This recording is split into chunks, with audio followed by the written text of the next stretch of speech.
রাজাকে একটু face wash হচ্ছে নাকি? শালা রাজাকে আবার ফেস ওয়াশ করে দিচ্ছে মুখ, হ্যাঁ কাজ আছে।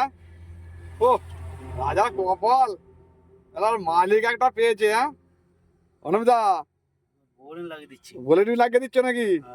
বাহ, মানে শীতকাল তো মুখ ফুক যদি ফাটে ও সেই জন্য আমি এটা বোরিং লাগিয়ে দিচ্ছি। ও দারুণ টেলিং দিয়েছে অনুপদা। হ্যাঁ জোর ঘুমোচ্ছে রাজা মনে হচ্ছে। ওকে এরকম ডেলি না করে দিলে এখন শীতকাল তো হ্যাঁ ফেটে যাবে মুখ হাত। মুখ হাত যদি ফেটে যায়। ও ভাই কি রে রাজা, কদিকে রাজার মুখটা দেখি, শালা বল। রাজার মুখটা দেখি। ও তো ঘুমোতে ব্যস্ত গো অনুপদা, ও তো প্রচুর ঘুমোচ্ছে। আর নাইট ডিউটি করেছে নাকি? নাইট এরকম বলো না, সকাল থেকে যা ইচ্ছা করে। সকাল থেকে যা ইচ্ছে তাই করে? সন্ধ্যে 5টা বেজে গেলেই ব্যাস। ও বাবা, তাহলে এবার কি হবে? এবার এবার এবার রাত্রি থেকে ডিউটি করবে? নাইটের ডিউটি অন্যজন করবে। ও ঠিক আছে।